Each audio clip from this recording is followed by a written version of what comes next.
Ils rentrent au dépanneur, puis ils se prennent 2 Monsters tous les matins. Ils commencent avant le déjeuner, ils ont 120 grammes de sucre de but, là, puis ils vont aller au McDo pour C'est dîner. tout à votre honneur. Une chose qui est claire pour nous, c'est que d'essayer de plaire à tout le monde, là, tu vas finir par pas plaire à personne.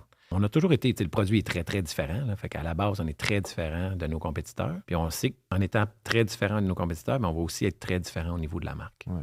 Puis c'est des choses que, quand on parle des apprentissages, bien, quand on a fait le partenariat exclusif avec PepsiCo, on est passé d'une marque plus nichée, comme tu dis, et essayer très, très, très rapidement de devenir une marque mainstream. Je ne sais pas comment ça se traduit, mainstream, mais une marque très populaire. Donc, on est passé d'à peu près, comme je disais, 0 de notoriété, 0 de distribution à on va être dans tous les dépanneurs, toutes les épiceries, puis on veut plaire à tout le monde rapidement, puis on veut faire exploser les ventes. Puis quand tu essaies de faire ça trop vite, mais ça ne marche pas tout le temps. Comme ça, c'est une chose qui n'a pas fonctionné pour nous. Exemple, là, des dépanneurs au Manitoba, qui est un truck stop. Là. C'est quoi un truck stop? Un arrêt de camion. Les camionneurs, les truckers arrêtent là. C'est vraiment pas ta clientèle. C'est hyper masculin. C'est pas des gens qui sont super éduqués. C'est pas des gens qui font attention à leur santé. Je veux pas généraliser, mais souvent, c'est pas du tout...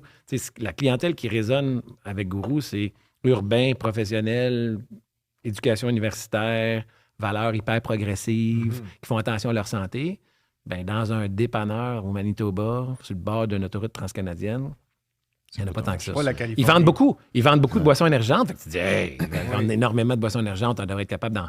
Fait qu'on réussit à aller en chercher pareil parce qu'il y a tellement une grosse. Mais c'est pas ça notre clientèle. C'est notre clientèle, on a beaucoup plus de succès dans les grands centres urbains, proches des universités, des cyclistes, des coureurs. En identifiant ton ICP, là, ta clientèle cible, c'est-tu là que vous êtes décidé de OK, on va aller en Californie? On le savait déjà. On savait tout ça, là, mais c'était un peu dans un partenariat comme ça où tu as la chance de dire je passe d'une marque plus niche à une marque mainstream populaire. Ouais. Ben, on l'a essayé. On a fait un partenariat avec Amazing Race. On était à la télé. On a samplé des millions de canettes à travers le Canada, toutes dans COVID. Là, fait que ça n'aidait pas non plus. Là. On parle les plus gros investissements marketing qu'on a fait, c'est en 2021-2022. C'était pas, la COVID, elle s'est prolongée longtemps, finalement, là, avec les retours des... Qui coïncidait avec le début en bourse aussi. Oui, c'est ça. C'est sûr il y a eu, ça fait partie de notre histoire. Ça a fait énormément... Mais le consommateur Gourou, on l'a toujours connu. C'est juste qu'on se disait, on veut passer de la marque du consommateur Gourou, qui est quand même assez précise, à dire, on veut plaire à tout le monde.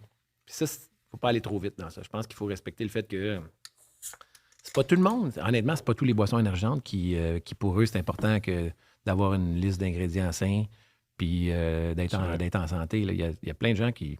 L'élément santé,